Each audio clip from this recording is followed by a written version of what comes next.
And last but not least, let's get to my predictions, right? So this is the 8 seed playing the number 1 seed. This is, I mean, Vegas got the Nuggets as favorites.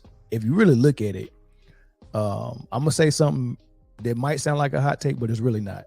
I was always high, and I was always high on Michael Porter Jr. coming out of college. I just knew that with his back, he was gonna have to, work hard to get back to his normal self, because he's going on 2 back surgeries now. I know the type of potential he has. I know how good he can shoot it. I know he can make plays off the bounce. I know he can make plays in the post. His defense is getting better. His rebound is getting better. So here's the hot take.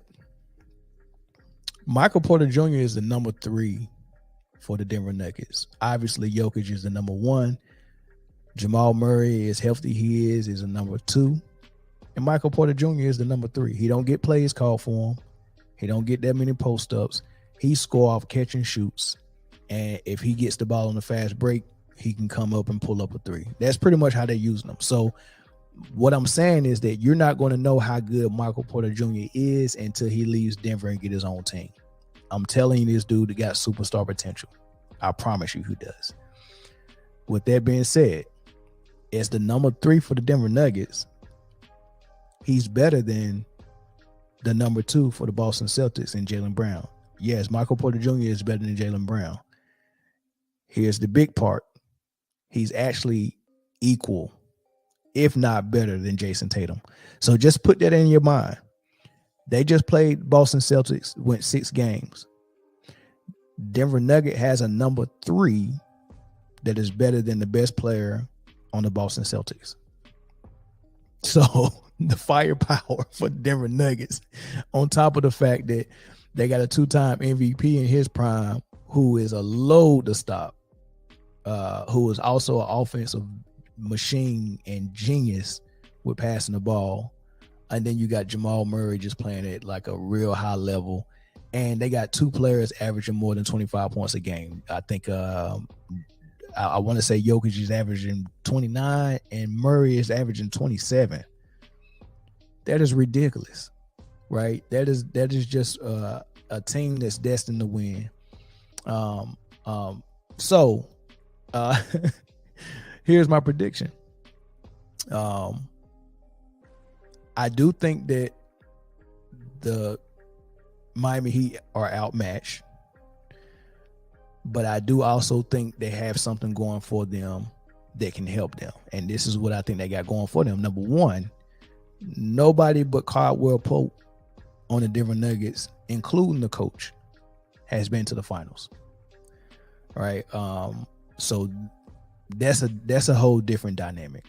When you look at Miami, you've got Tyler Hero, Bam Adebayo, Jimmy Butler, of course the coach Eric Spoelstra, Udonis Haslem, Kevin Love, I might be missing some names, but those all have been in a deep playoff run and been to the finals, even though most of the names I named was in the finals in the bubble, so that might hit a little different, but they felt that pressure, right? They've played for all the marbles. So the heart's going to be there, the effort's going to be there, and they're going to be ready for the moment. So that, including their coach. So that's what they got going for them. The other thing they got going for them, I think Eric Spoelstra is a masterful coach, and being teamed up with Pat Riley as your president, I mean, they clicking, they gonna be ready. So the type of things that I've been wanting teams to do to Jokic, which is get very, very physical with him and have some type of game plan to stop him, I haven't seen yet. They're just taking their chances. Hey, man, we think you're a good defender guard, Jokic. Do your best. They're just taking their chances. I haven't seen what Boston did to Joel Embiid done to Jokic none of this playoffs. I think Miami can do that, especially with that zone they play.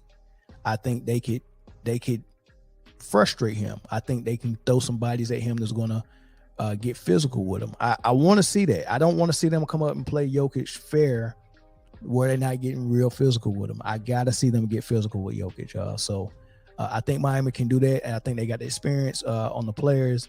I think they got the experience in the locker room. I think they got the experience on the coaching staff. So that might work for them.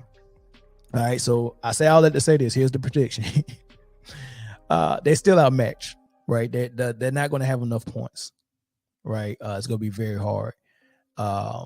And the last team I seen outmatched like this, because the NBA, I mean, their stories just repeat itself. Or should I say their scripts repeat itself, right? And this reminds me of Shaq and Kobe Lakers versus one-man show Allen Iverson and Philly. And this is Jamal Murray and Jokic Nuggets against the one-man show Jimmy Butler, right? So the script that I think is going to be for this finals is Miami come out, get game one somehow. And that's going to pique everybody's interest. Oh, shoot, this might be a good finals. And then Denver get the next 4. 4-1, Denver in 5. Miami gets 1 game, but they play well. So that's my prediction. Nikola Jokic will be finals MVP. So he will have his Western Conference MVP, his finals MVP, and the 2 MVPs he won last year and year before last. And he have his first ring. And it'll probably be his only ring, right? Because the NBA don't throw that many bones out there. So, yeah, that's my prediction, man. Let me know what y'all think in the comments, man. We'll catch y'all on the next episode. Oh, we coming back Friday. Full panel Friday, full episode Friday, 11 o'clock. It'll be the whole panel. It'll be me, Zoe, Chris, maybe one more person. So I'll see y'all on Friday.